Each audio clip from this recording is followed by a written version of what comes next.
What's happening in Vietnam? Prosecute 51 individuals related stock manipulation, abuse of power, the most complex schemes, lack of responsibility. This is a classic tale of the right-hand man causing serious consequences. Even Mr.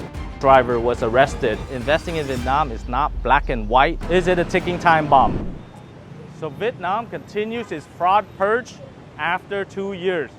Can you believe it? It's still continuing. It first started with getting rid of the largest banking fraud in the history. Now it's sending its legal missiles against the financial market with a big case of stock manipulation. At the center of the story are high-flying executives, conniving officials, and one real estate mogul that flew too close to the sun. The battlefield, the stock market, a web of transactions, investments, and regulations that can really create dreams or shatter them.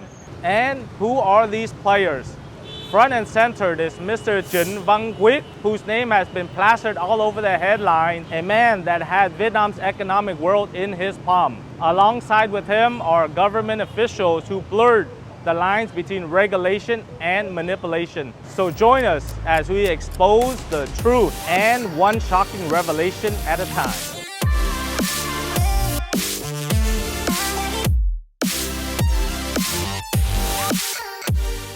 Hello, my name is Ken Duong, international business immigration attorney with over 15 years of experience, also having lived 30 plus years in the US, 10 years in Vietnam, helping foreigners invest into various different businesses in Vietnam, including also looking at the stock market, mutual funds, and finding ways to invest with private and public equities. So today, that's what we're going to talk about, understanding the stock market.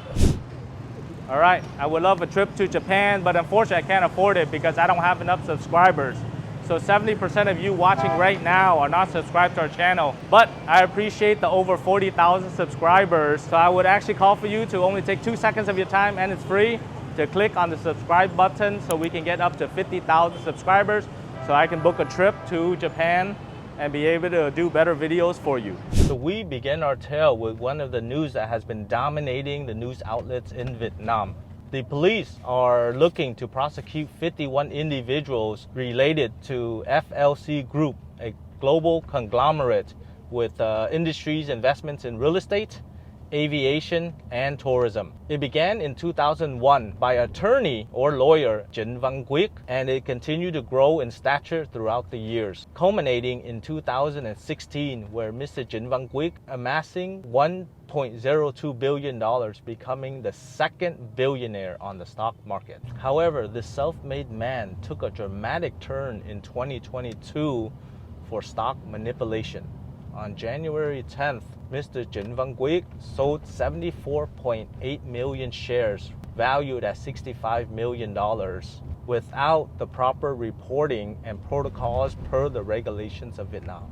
To uncover more about this exciting story of the FLC Group, you can click on your right-hand corner.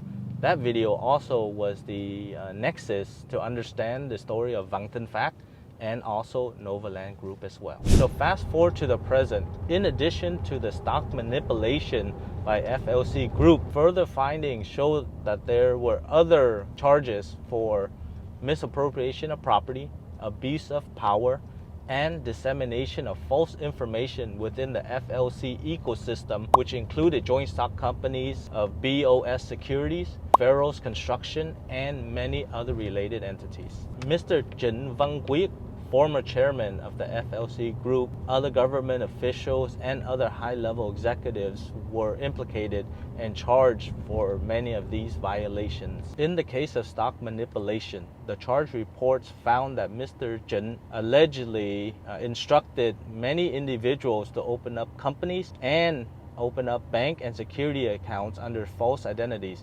including his sister, Miss Trịnh Thị Minh Huệ, who manipulated the stock market and sold shares for illicit gains of $29.3 million US.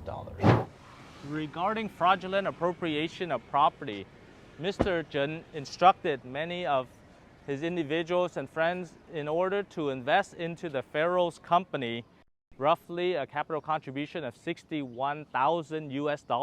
But pumping up that value to $174 million. Subsequently, the Pharos company was listed on the stock exchange, and then Mr. Quick and his associates sold off 391 million shares for a total gain of $146 million.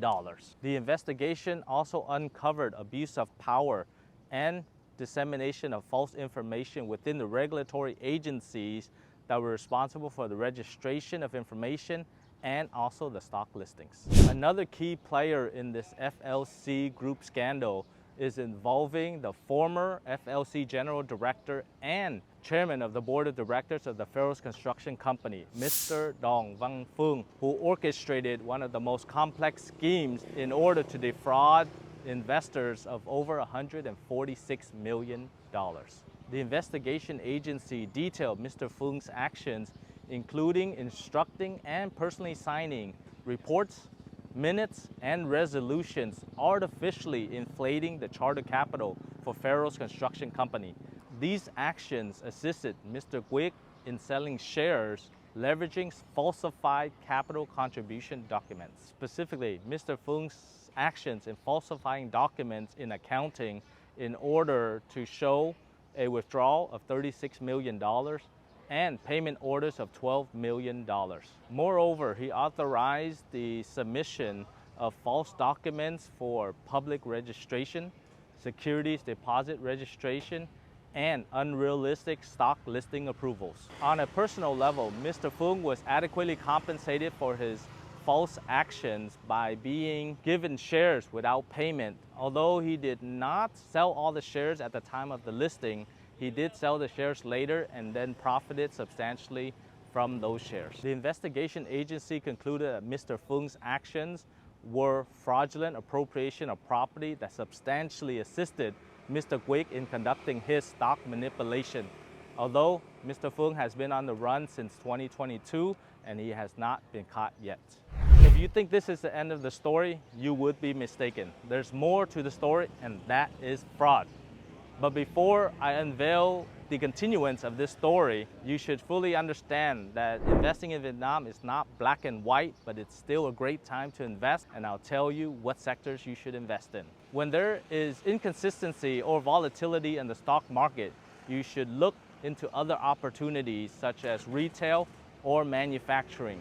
We have worked with many franchises, businesses in Vietnam to create tailored portfolios of retail, F&B type of businesses that you can invest in for only $50,000 US. And it comes with investor visa as well, which is always very compelling for foreigners. And our team of experts at Yung Global, along with our resources, are here to help you identify where to invest, which business to invest in, how to operate it, and of course all the legal matters, including the visas, work permits, and other matters that you would need as well. So make sure that you contact us and we'll be happy to give you specific advice on where to invest in the retail and the manufacturing industries. Alternatively, if by any chance you are a Việt kiều, there are many carve-outs for you to be able to open up companies, own land and properties in Vietnam. There are new laws coming out that will create many changes, will help you to identify your competitive advantage as a Việt kiều.